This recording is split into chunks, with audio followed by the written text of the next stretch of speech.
ಈಗ ನಮ್ಮ ಜನಪ್ರಿಯ ಕೇಂದ್ರದ ಸಚಿವರು ಆಗಿರ್ತಕ್ಕಂಥ ಮತ್ತು ನಮ್ಮ ಬೀದರ್ ಜಿಲ್ಲೆಯ ಎಂಪಿ ಅವರಾಗಿರ್ತಕ್ಕಂಥ ಶ್ರೀಯುತ ಭಗವಂತ್ ಕುಮಾರ್ ಅವರಿಗೆ ನಾನು ಆತ್ಮೀಯವಾಗಿ ಸ್ವಾಗತವನ್ನು ಮಾಡಬೇಕು ಅಂತೇಳಿ ವಿನಂತಿಯನ್ನು ಮಾಡ್ತೇನೆ. बोलो भारत माता की, बोलो भारत माता की, वंदे वंदे भारतीय जनता पक्षಕ್ಕೆ ವಿಶ್ವ ನಾಯಕ ಆದರಣೀಯ ನರೇಂದ್ರ ಮೋದಿಜಿ ಅವರಿಗೆ ಕರ್ನಾಟಕದಲ್ಲಿ ಮತ್ತೊಮ್ಮೆ ದಯಮಾಡಿ ಶಾಂತ ರೀತಿಯಿಂದ ಕೂಡಬೇಕು. ಕರ್ನಾಟಕದಲ್ಲಿ ಕಮಲವನ್ನು ಅರಳಿಸಿ ಮತ್ತೊಮ್ಮೆ ಭಾರತೀಯ ಜನತಾ ಪಕ್ಷದ ಸರ್ಕಾರವನ್ನ ಪೂರ್ಣ ಬಹುಮತದ ಸರ್ಕಾರವನ್ನ ತರಲಿಕ್ಕೆ ಚುನಾವಣೆಯ ಪ್ರಚಾರಕ್ಕಾಗಿ ವಿಶ್ವಗುರು ಬಸವಣ್ಣನವರ ಕರ್ಮಭೂಮಿ, ಸಾಮಾಜಿಕ ಕ್ರಾಂತಿಯನ್ನ ಸಾರಿದಂತ ಭೂಮಿ, ಸಮಾನತೆಯ ಸಾರಿದಂತ ಭೂಮಿ, ಅನುಭವ ಮಂಟಪದಿಂದ ವಿಶ್ವಕ್ಕೆ ಪ್ರಜಾಪ್ರಭುತ್ವ ಅನ್ನುವಂತ ಕಲ್ಪನೆಯನ್ನು ಕೊಟ್ಟಿದ್ದಂತ ಭೂಮಿಯಿಂದ ನಮ್ಮೆಲ್ಲರ ನೆಚ್ಚಿನ ಪ್ರಧಾನಮಂತ್ರಿಗಳು ಪರಮಾದರಣೀಯ ಸನ್ಮಾನ್ಯ ಶ್ರೀ ನರೇಂದ್ರ ಮೋದಿಜಿ ಅವರಿಗೆ ನಾನು ನಿಮ್ಮೆಲ್ಲರ ಪರವಾಗಿ ಶಿರವನ್ನ ಬಾಗಿ ಮುಗಿದ ಕೈಗಳಿಂದ ಅವರಿಗೆ ನಾನು ಶರಣಾರ್ಥಿಗಳನ್ನು ಹೇಳುತ್ತೇನೆ. ಹಾಗೂ ಎಲ್ಲರಿಗೂ ನನ್ನ ರಾಮ್ಗಳು. ಇವಾಗ ಜಿಲ್ಲಾ ಅಧ್ಯಕ್ಷರು ಮತ್ತು ತಂಡದ ಜೊತೆಯಲ್ಲಿ ಮಾನ್ಯ ಪ್ರಧಾನಮಂತ್ರಿಗಳ ಸನ್ಮಾನ್ಯ ಶ್ರೀ ನರೇಂದ್ರ ಮೋದಿ ಅವರಿಗೆ ಸ್ವಾಗತ ಮತ್ತು ಸನ್ಮಾನವನ್ನು ಮಾಡಬೇಕಾಗಿ ವಿನಂತಿಸಿಕೊಳ್ಳುತ್ತೇನೆ.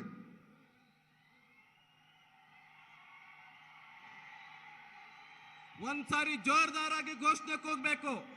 ವಿಶ್ವ ನಾಯಕ ನಮ್ಮೆಲ್ಲರ ಹೆಮ್ಮೆಯ ಪ್ರಧಾನಮಂತ್ರಿ ನರೇಂದ್ರ ಮೋದಿಜಿ ಅವರಿಗೆ ಎರಡು ಕೈಗಳನ್ನ ಎತ್ತಿ ಗೌರವಿಸಬೇಕು. ದೇಶದ ಹೆಮ್ಮೆಯ ಪ್ರಧಾನಮಂತ್ರಿ ನರೇಂದ್ರ ಮೋದಿಜಿ ಅವರಿಗೆ ಸ್ವಾಗತ ಹೈ, ಸ್ವಾಗತ ಹೈ ಮೋದಿಜಿ, ಸ್ವಾಗತ ಹೈ, ಸ್ವಾಗತ ಹೈ, ಸ್ವಾಗತ ಹೈ, ಸ್ವಾಗತ ಹೈ, ಸ್ವಾಗತ ಹೈ, स्वागत है, स्वागत है.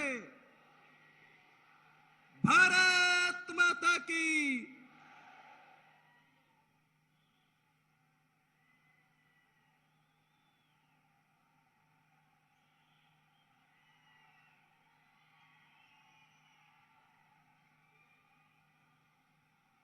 ಎಲ್ಲರಿಗೂ ಕೂಡ ಧನ್ಯವಾದಗಳು. ಹಿಂದ್ಗಡೆ ಯಾರ್ಯಾರು ಕೂತ್ಕೊಂಡಿಲ್ಲ ದಯಮಾಡಿ ಕೂತ್ಕೊಂಡ್ಬಿಡಿ, ಯಾರು ನಿಂತ್ಕೋಬೇಡಿ, ಕೂತ್ಕೊಂಡ್ಬಿಡಿ ಎಲ್ಲ. ಈಗ ಪ್ರಧಾನಮಂತ್ರಿಗಳು ಭಾಷಣ ಮಾಡ್ತಾರೆ, ದಯವಿಟ್ಟು ಕೂತ್ಕೊಂಡ್ಬಿಡಿ ಎಲ್ಲ. ಶಾಂತವಾಗಿರ್ತಕ್ಕಂಥ ವಾತಾವರಣ ಇರಬೇಕು. ಜಬರ್ದಸ್ತ್ ಭಾಷಣ ನರೇಂದ್ರ ಮೋದಿಜಿ ಅವರದಿರುತ್ತೆ. ವಿಶ್ವದ ನಾಯಕ ಹೆಮ್ಮೆಯ ಪ್ರಧಾನಮಂತ್ರಿ ನರೇಂದ್ರ ಮೋದಿಜಿ ಅವರಿಗೆ ಈಗ ನಮ್ಮ ರಾಜ್ಯದ ಮುಖ್ಯಮಂತ್ರಿಗಳು ಮೀಸಲಾತಿಯನ್ನ ಹೆಚ್ಚು ಮಾಡಿದಂತ ಒಳ ಮೀಸಲಾತಿಯನ್ನ ನೀಡಿ ಕರ್ನಾಟಕ ರಾಜ್ಯದಲ್ಲಿ ಒಂದು ಇತಿಹಾಸವನ್ನ ನಿರ್ಮಾಣ ಮಾಡಿದಂತ ಬಸವರಾಜ ಬೊಮ್ಮಾಯಿ ಅವರು ಮಾತಾಡಬೇಕು ಅಂತೇಳಿ ವಿನಂತಿಯನ್ನ ಮಾಡ್ತೇನೆ.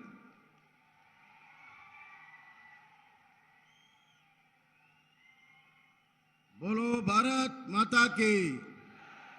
ನಮ್ಮ ನೆಚ್ಚಿನ ಪ್ರಧಾನಮಂತ್ರಿ ಆದಂಥ ನರೇಂದ್ರ ಮೋದಿಜಿ ಅವರಿಗೆ, ನಮ್ಮ ನೆಚ್ಚಿನ ನಾಯಕ BS ಯಡಿಯೂರಪ್ಪನವರಿಗೆ, ಭಾರತೀಯ ಜನತಾ ಪಕ್ಷಕ್ಕೆ ಬಂಧುಗಳೇ, ಭಾರತೀಯ ಜನತಾ ಪಕ್ಷದ ಚುನಾವಣೆಯ ಪ್ರಚಾರಾರ್ಥವಾಗಿ ಮೊಟ್ಟ ಮೊದಲನೆಯ ಸಭೆ ಬಸವಣ್ಣನ ನಾಡಿನಲ್ಲಿ ಸನ್ಮಾನ್ಯ ನರೇಂದ್ರ ಮೋದಿಜಿಯವರು ಬಂದು ಇವತ್ತು ಈ ಚುನಾವಣೆಯ ರಣಕಳೆಯನ್ನು ಊದಿದ್ದಾರೆ. ಇಲ್ಲಿಂದ ಪ್ರಾರಂಭ ಆಗಿರುವಂಥ ನಮ್ಮ ಪ್ರಚಾರದ ಯಾತ್ರೆ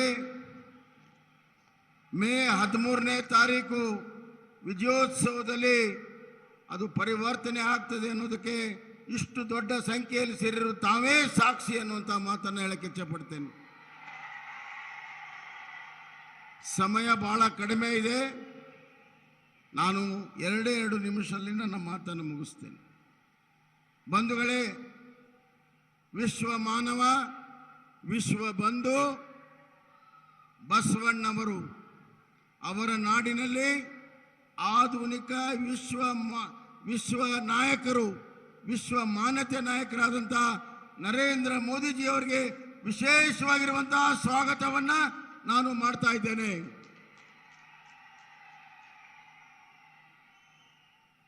ವಿಶ್ವದ ಮೊಟ್ಟ ಮೊದಲ ಪಾರ್ಲಿಮೆಂಟ್, ಪ್ರಜಾಪ್ರಭುತ್ವದ ಸಂಕೇತ, ಅದು ಬಸವ ಕಲ್ಯಾಣದ ಅನುಭವ ಮಂಟಪ. ಭಾರತದ ಪ್ರಧಾನಮಂತ್ರಿಗಳಲ್ಲಿ ಯಾರಾದರೂ ಅನುಭವ ಮಂಟಪವನ್ನು ಗುರುತಿಸಿದರೆ ಅದು ಕೇವಲ ನಮ್ಮ ಪ್ರಧಾನಿ ನರೇಂದ್ರ ಮೋದಿಜಿಯವರು ಅಂತ ಈ ಸಂದರ್ಭದಲ್ಲಿ ಹೇಳಕ್ಕೆ ಇಚ್ಛೆಪಡ್ತೇನೆ. ಪ್ರಜಾಪ್ರಭುತ್ವದ ಮೊದಲನೆಯ ಕರ್ತವ್ಯ ಸಮಾನತೆ, ಎಲ್ಲರನ್ನು ಸರಿ ಸಮಾನವಾಗಿ ನೋಡಿಕೊಳ್ಳುವಂತಹದ್ದು. ಇಷ್ಟು ವರ್ಷ ಕಾಂಗ್ರೆಸ್ನವರು ಅದನ್ನು ಮಾಡಲಿಲ್ಲ. ಇವತ್ತು ನಾವು ದೀನ ದಲಿತರಿಗೆ, ಹಿಂದುಳಿದ ವರ್ಗದವರಿಗೆ ಅವರ ಮೀಸಲಾತಿಯನ್ನು ಹೆಚ್ಚಿಸುವ ಮುಖಾಂತರ ಕರ್ನಾಟಕದ ಇತಿಹಾಸದಲ್ಲಿ ಭಾರತೀಯ ಜನತಾ ಪಕ್ಷ ಆ ಎಲ್ಲ ಸಮುದಾಯಕ್ಕೆ ನ್ಯಾಯವನ್ನು ಕೊಟ್ಟಿದೆ. ಬಸವನನ್ನ ಪಥದಲ್ಲಿ ನಡೆದಿದ್ದೇವೆ. ಬಂಧುಗಳೇ, ನಮ್ಮ ನೆಚ್ಚಿನ ಪ್ರಧಾನಮಂತ್ರಿಯವರು ಬಡವರಿಗಾಗಿ ದೀನ ದಲಿತರಿಗಾಗಿ ವಿಶೇಷವಾಗಿರುವಂತಹ ಕಾರ್ಯಕ್ರಮವನ್ನು ಮಾಡಿದ್ದಾರೆ.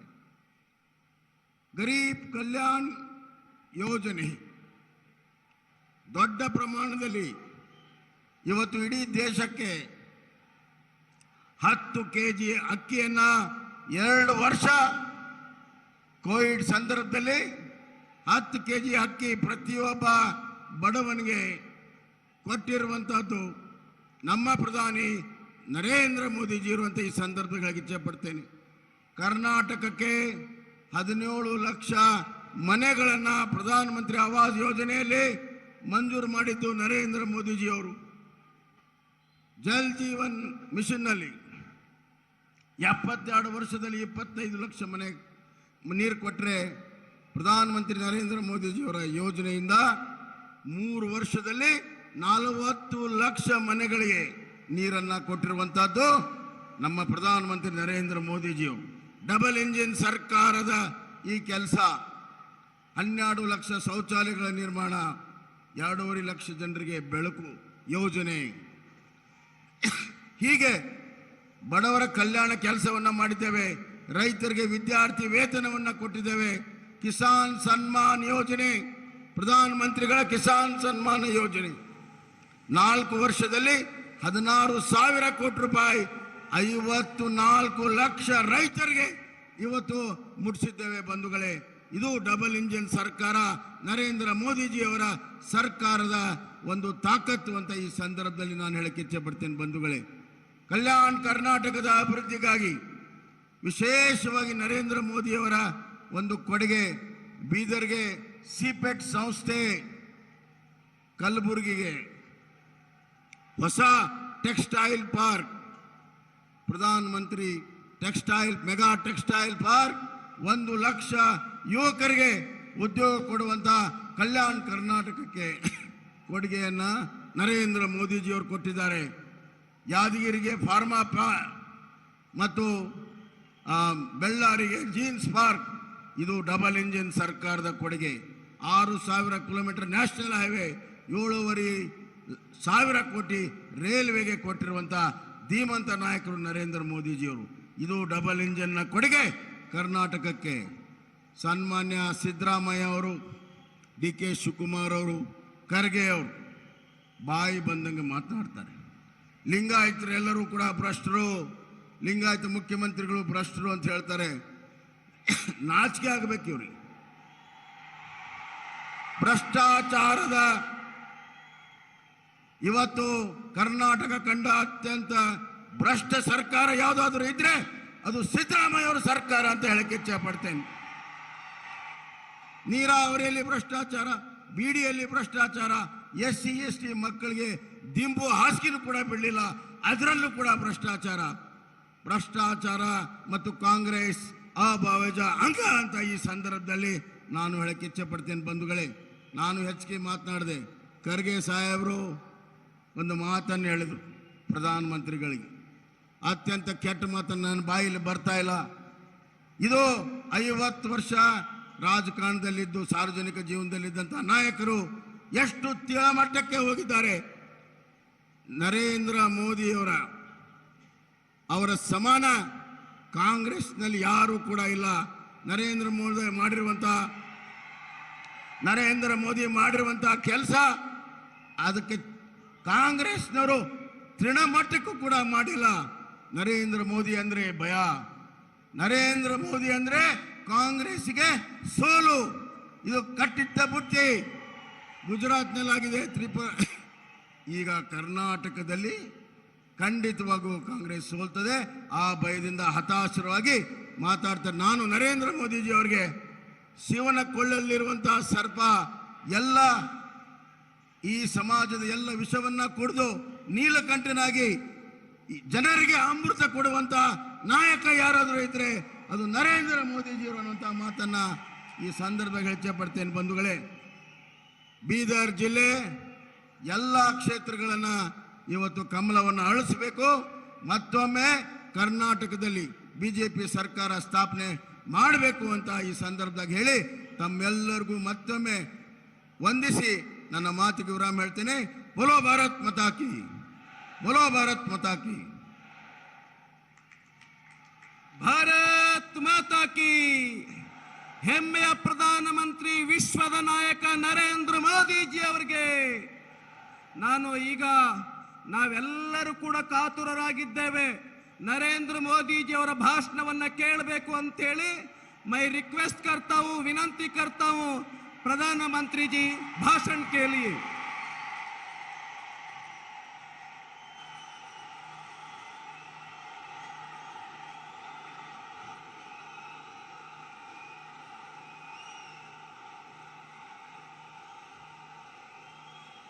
भारत माता की,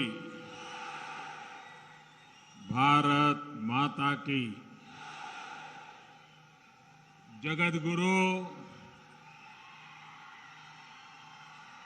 बसवेश्वर ಮತ್ತು ಶಿವ ಶರಣ ಭೂಮಿಗೆ ನನ್ನ ನಮಸ್ಕಾರಗಳು.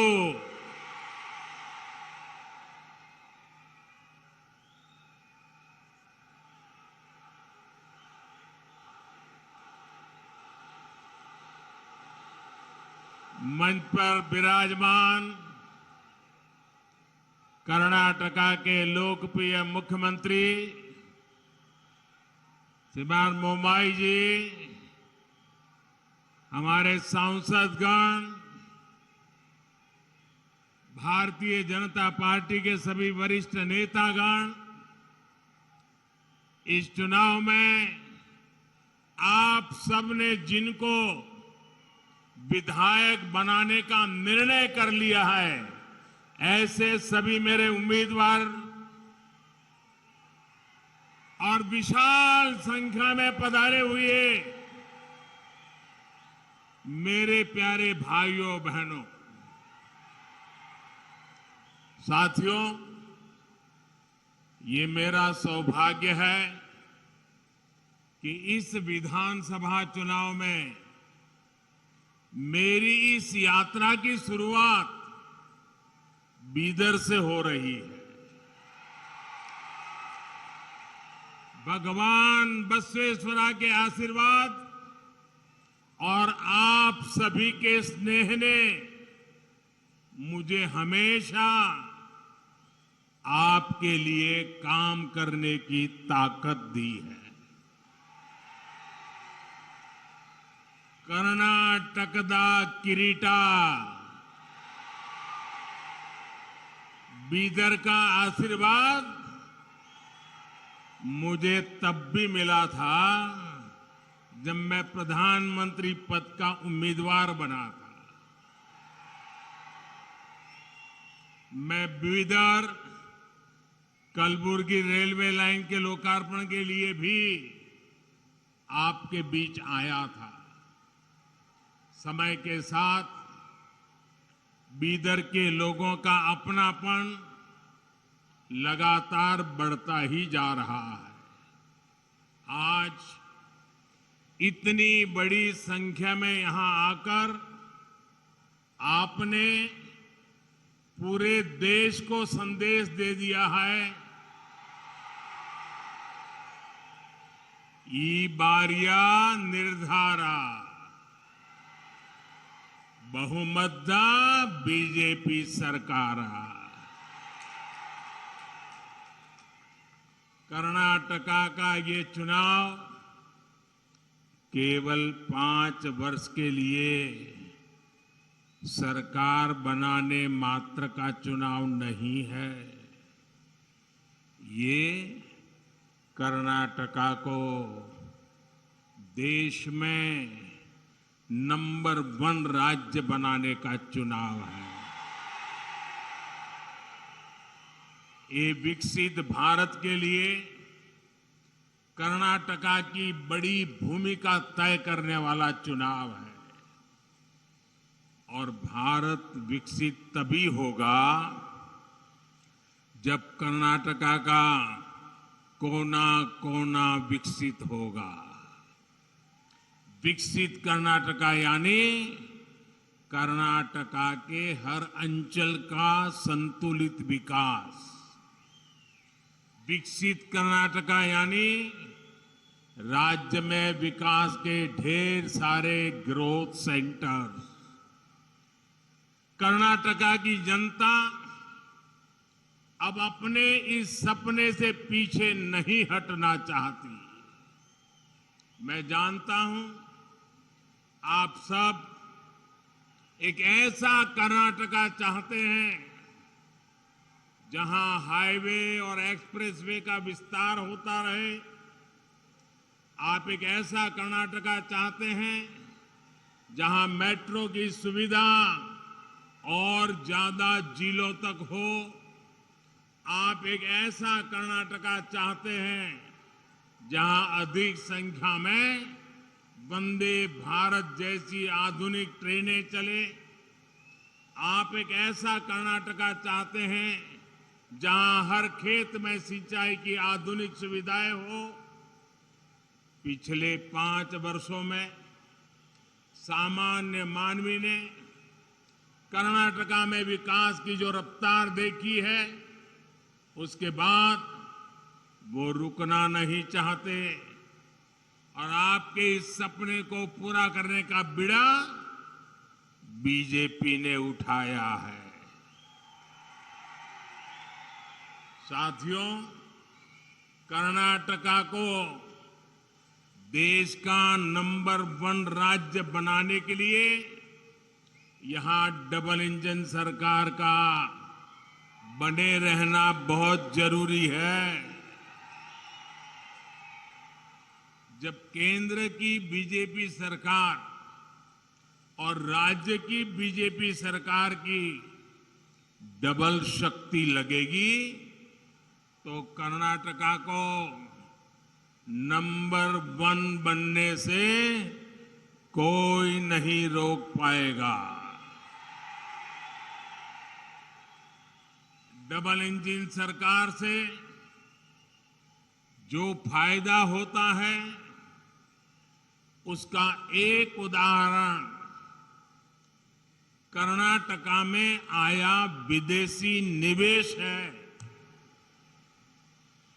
भाजपा सरकार की वजह से देश में विदेशी निवेश में रिकॉर्ड बढ़ोतरी हुई है। इसकी वजह से कर्नाटका में भी रिकॉर्ड विदेशी निवेश आया है। कांग्रेस की सरकार में हर साल 30,000 करोड़ रुपए के आसपास विदेशी निवेश कर्नाटका में आता था। बीजेपी की सरकार में अब हर साल करीब 90,000 करोड़ रुपए का विदेशी निवेश कर्नाटका में आ रहा है।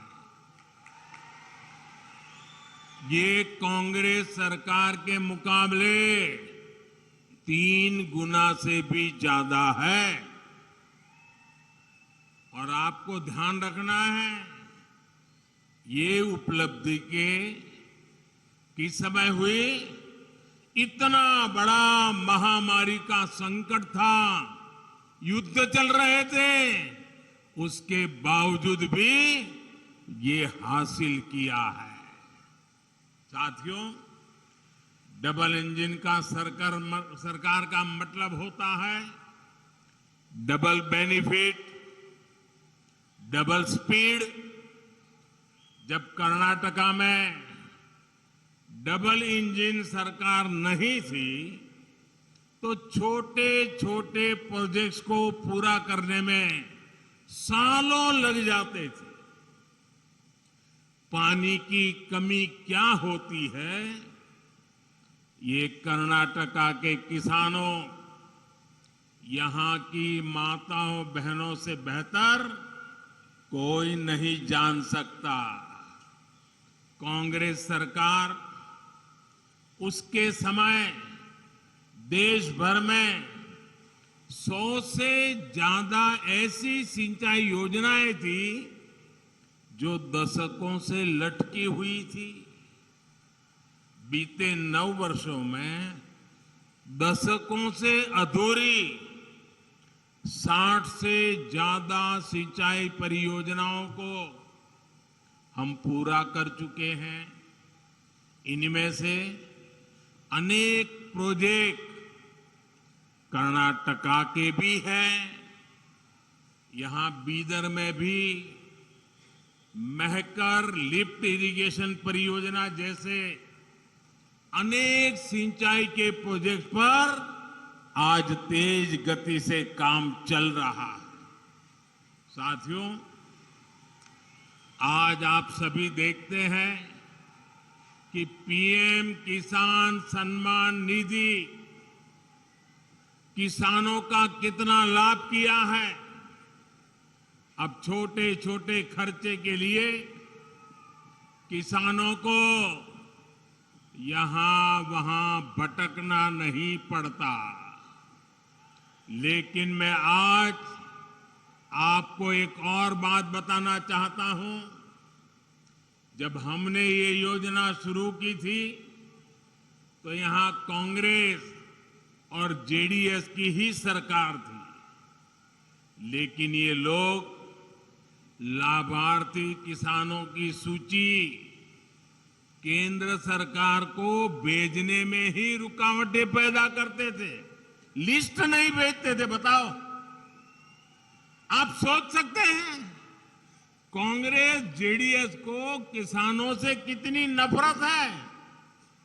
राज्य सरकार को एक नया पैसा नहीं देना था, पैसा हम दिल्ली से भेज रहे थे।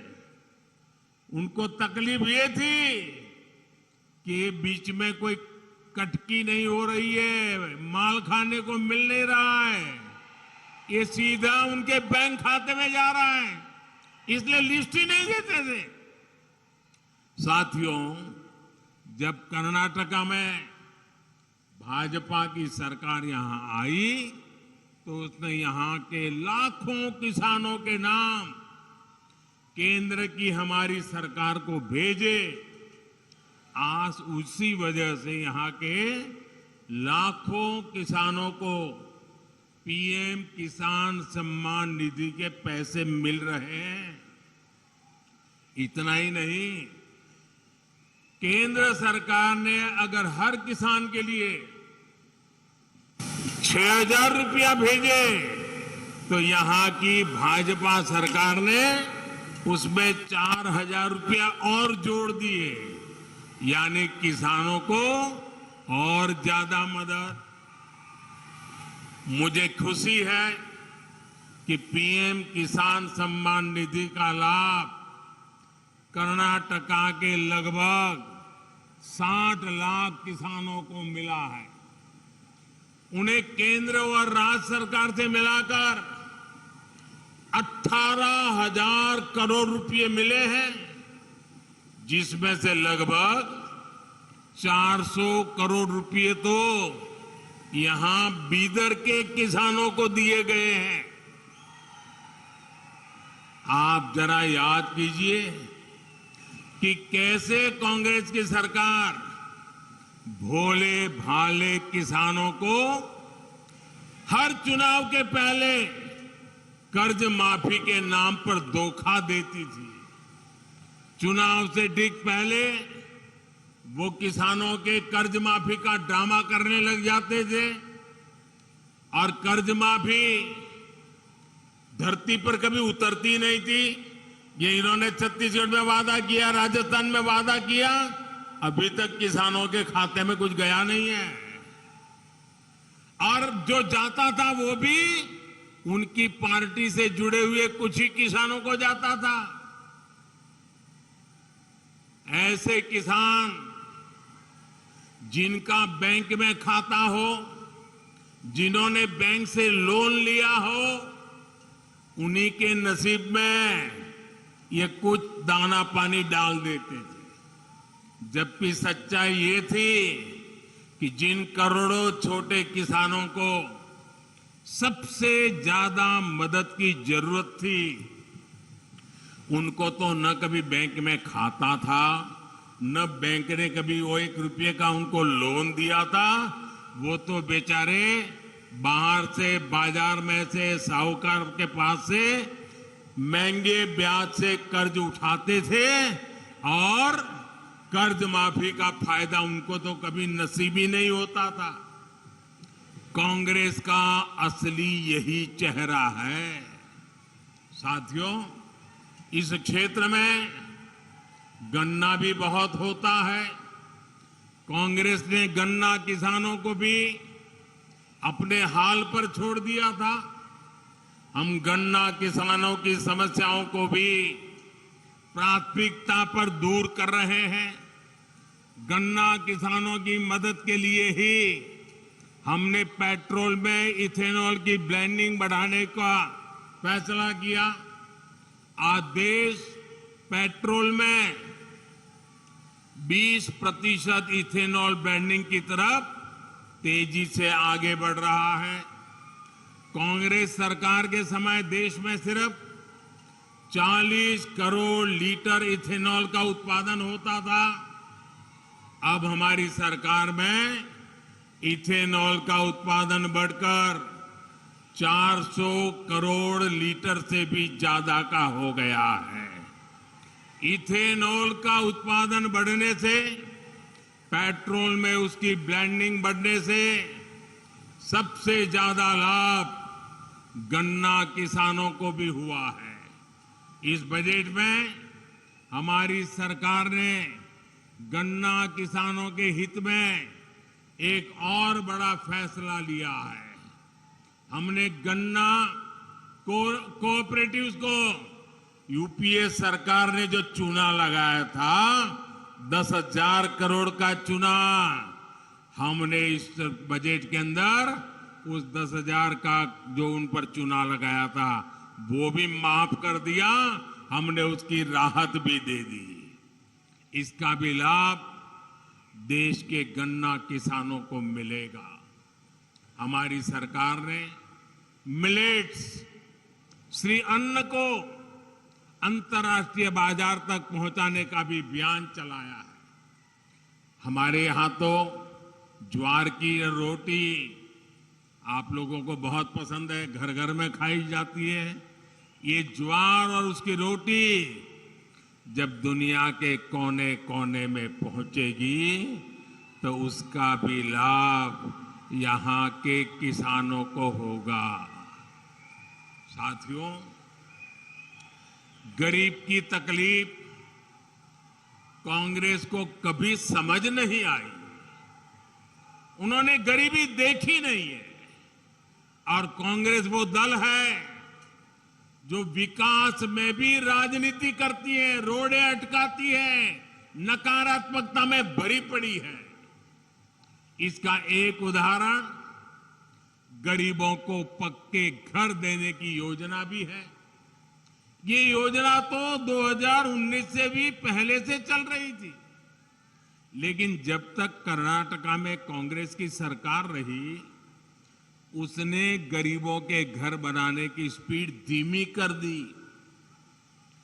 गरीबों के साथ कांग्रेस इस अत्याचार को बीजेपी सरकार ने ही रोका। डबल इंजन की सरकार बनने के बाद हमने यहां घर बनाने की स्पीड को और तेज किया। देखते ही देखते 9 लाख के आसपास पक्के घर मिलना गरीबों को तय हुआ। इस योजना के तहत करीब 30,000 घर यही बीदर में ही बन रहे हैं। 30,000 घर आप कल्पना कर सकते हैं। और इनमें से हर घर कई कई लाख रुपए का, और वो भी हम घर महिलाओं के नाम पर करते हैं। यानी भाजपा की डबल इंजन सरकार ने यहां बीदर में ही 30,000 बहनों को, जिनके घर की कीमत लाखों में है, 30,000 बहनों को लखपति दीदी बना दिया है। साथियों, हमारे देश में गांवों के घरों में नल से पानी ना आने की वजह से भी माताओं, बहनों, बेटियों ने दशकों तक बहुत कष्ट उठाया है। भाजपा की सरकार ने उन्हें इस तकलीफ से मुक्ति दिलाने के लिए ही हर घर जल योजना शुरू की। आज देश भर में 9 करोड़ नए परिवारों को पाइप कनेक्शन से जोड़ा जा चुका है। यहां कर्नाटका के भी 40 लाख से ज्यादा परिवारों को अब नल से जल मिलने लगा है। साथियों, शौचालय के अभाव में, गैस कनेक्शन के अभाव में, अच्छे इलाज के अभाव में सबसे अधिक परेशानी हमारी माताएं बहनों को ही होती है। गरीब परिवारों की बहनों की सूद कांग्रेस ने इतने दशकों तक कभी नहीं ली, लेकिन आपका ये बेटा दिल्ली में बैठा है। करोड़ों माताओं बहनों के बैंक अकाउंट बीजेपी ने खुलवाए, उसमें सरकारी मदद डायरेक्ट पहुंचे ये व्यवस्था बीजेपी ने की। बहनों को बिना गारंटी मुद्रा लोन मिले ये व्यवस्था बीजेपी सरकार ने की। गरीब मां को अपने परिवार के लिए राशन की चिंता न करनी पड़े, इसके लिए मुफ्त राशन का प्रबंध बीजेपी सरकार ने किया। दूसरे शहरों में भी फ्री रेशन मिल सके, इसके लिए one nation one ration card भी बीजेपी सरकार ने दिया। हमारे बंजारा साथी, उनकी भी सूद कांग्रेस ने कभी नहीं ली। ये बीजेपी सरकार है जिसने उन्हें प्रॉपर्टी का अधिकार दिया, उन्हें विकास के अवसरों से जोड़ा। यही सबका साथ, सबका विकास, सबका विश्वास और सबका प्रयास का सुशान है। और साथियों, बीजेपी के इन सेवा कार्यों के बीच कांग्रेस ने क्या किया?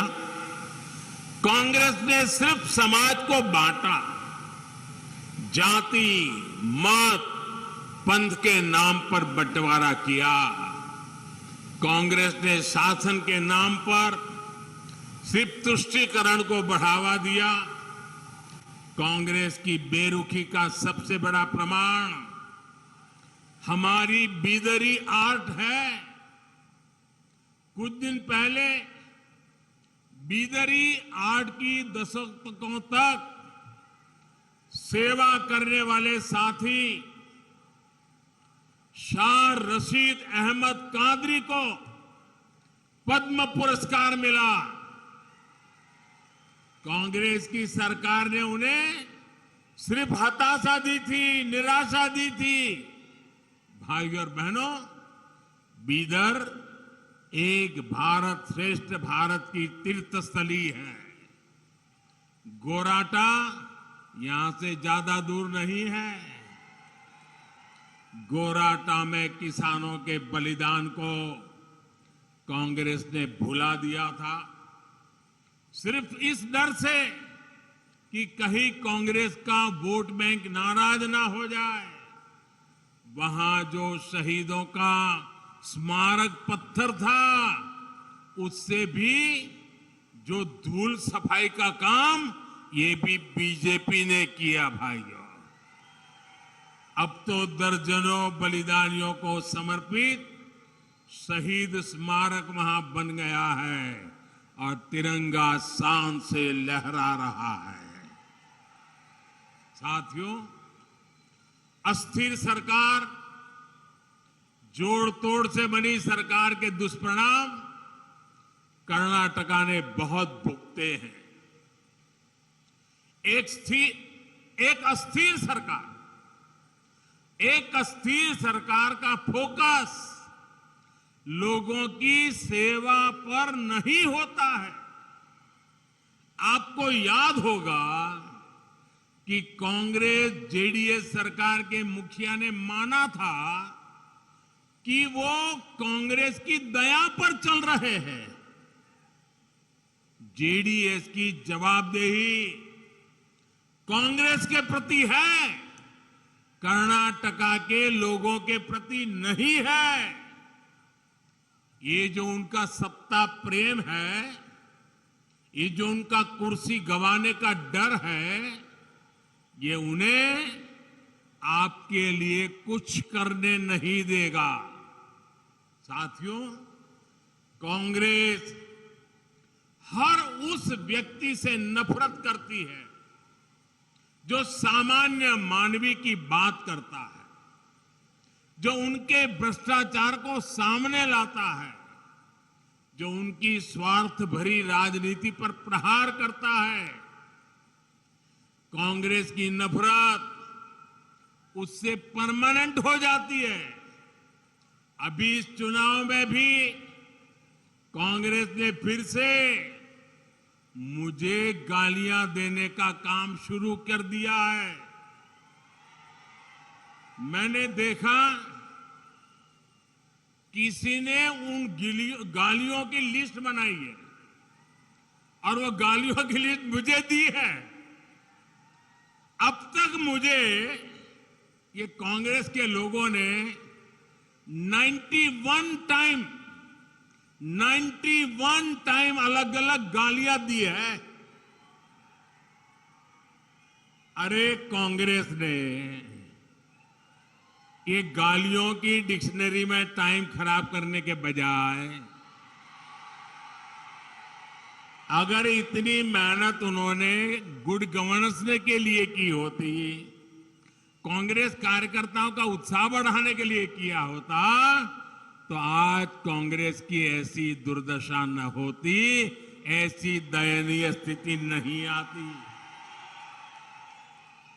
लेकिन साथियों, जो भी गरीब के लिए काम करता है, जो देश के लिए काम करता है, उसे अपमानित करना ये कांग्रेस का इतिहास है। मैं अकेला नहीं हूं जिस पर इस तरह के हमले किए गए।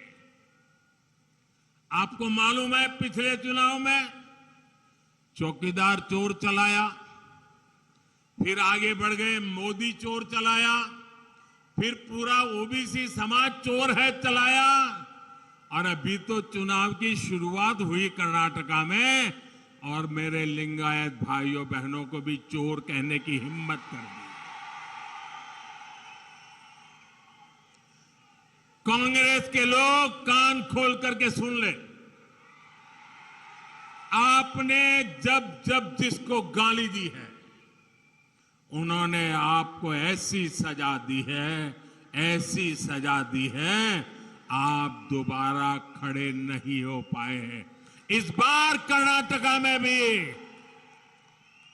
ये गाली का जवाब, इनके सम्मान पर जो चोट पहुंची है, उसका जवाब वोट से दिया जाएगा, वोट से दिया जाएगा।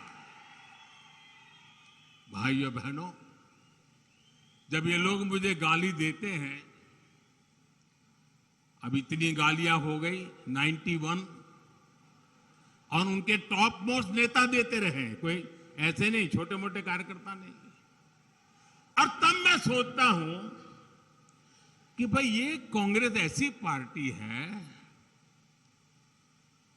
उसने तो संविधान निर्माता बाबा साहब आंबेडकर को भी ऐसी ऐसी गालियां दी थी, बाबा साहब को भी छोड़ा नहीं था। एक बार खुद बाबा साहब ने सार्वजनिक तौर पर विस्तार से बताया था कि कांग्रेस उन्हें बार बार गालियां देती है। कांग्रेस ने बाबा साहब को क्या क्या नहीं कहा। कांग्रेस बाबा साहब को राक्षस, राष्ट्रद्रोही, दगाबाज दोस्त, आप सुनकर के हैरान हो जाएंगे। उस जमाने में बाबा साहब जैसे महापुरुष को कांग्रेस ने ऐसी ऐसी गालियां दी थी।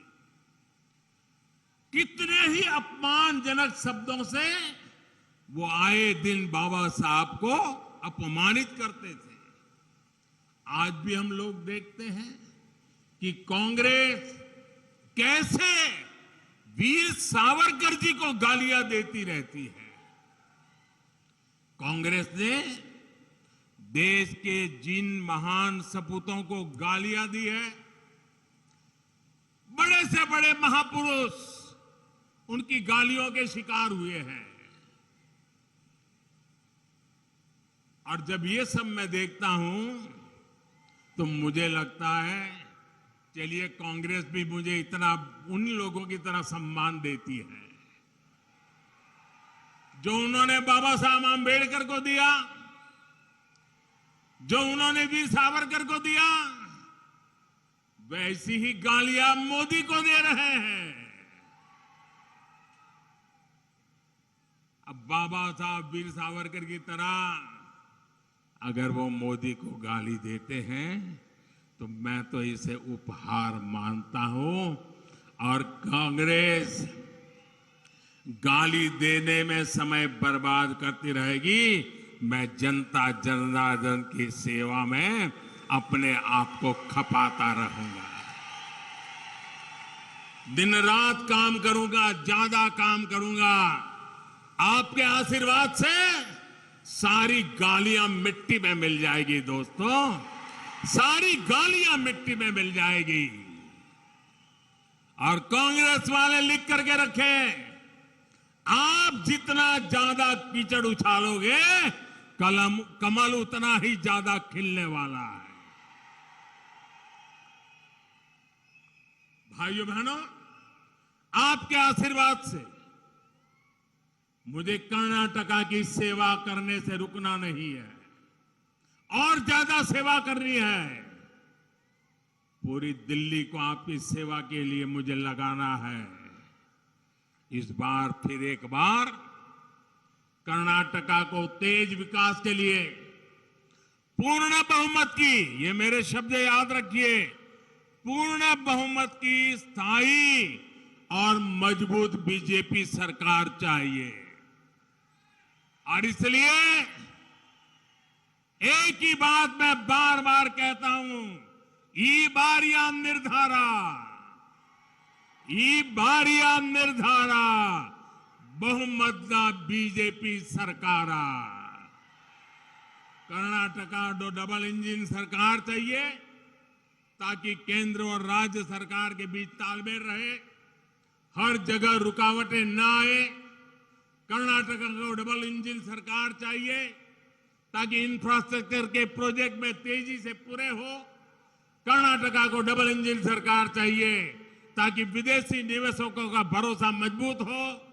कर्नाटका को डबल इंजन सरकार चाहिए ताकि कर्नाटका कांग्रेस का एटीएम नहीं बल्कि देश का ग्रोथ इंजन बना रहे। कर्नाटका को डबल इंजन सरकार चाहिए ताकि केंद्र की गरीब कल्याण की योजनाएं बंद ना हो। भाइयों और बहनों, मुझे पूरा विश्वास है कि 10 मई को भारी संख्या में आप पोलिंग बूथ तक पहुंचेंगे और कमल के फूल पर बटन दबाएंगे। इस बार का वोट विकास के अमृत काल के लिए, इस बार का वोट कर्नाटका को देश का नंबर 1 राज्य बनाने के लिए। आप सभी का बहुत आशीर्वाद हम सबको मिलता रहे। कर्नाटका में भाजपा के उम्मीदवारों को आपका आशीर्वाद उन्हें आपकी सेवा में और ज्यादा परिश्रम करने के लिए प्रेरित करेगा। भाइयों बहनों, इतनी शानदार सभा कर दी, अब ऐसा तो नहीं होगा ना बस अब तो काम हो गया है, चलो जाओ सो जाओ, अब तो जीत जाएंगे, ऐसा नहीं करोगे ना? जरा जवाब दीजिए, नहीं करोगे ना? बूथ में जाओगे, हर घर जाओगे, मतदाताओं को मतदान के लिए निकालोगे, भाजपा की बात बताओगे, पक्का करोगे? अच्छा, मेरा एक काम करोगे आप लोग? करोगे बताइए, पक्का करोगे? ईमानदारी से करोगे? घर घर जाकर के करोगे? तो एक काम करिए, 10 मई के पहले सभी मतदाताओं के घर जाइए और जाकर के उनको कहिएगा कि आपके सेवक मोदी जी हमारे बीदर जिले में आए थे और आपके सेवक मोदी जी ने आपको नमस्कार कहा है। ये मेरे नमस्कार उनको पहुंचाओगे? हर माता बहनों को पहुंचाओगे? मेरे नमस्कार अगर पहुंचाओगे ना तो मुझे उनके आशीर्वाद मिल जाएंगे और उनके आशीर्वाद से मेरी ऊर्जा इतनी बढ़ जाती है कि मैं दिन रात और ज्यादा काम कर सकता हूं। और इसलिए मेरे लिए आपको ये काम करना है, हर घर जाकर के कहना है कि आपका सेवक मोदी आया था, मोदी ने आपको नमस्कार कहा है। बहुत बहुत धन्यवाद।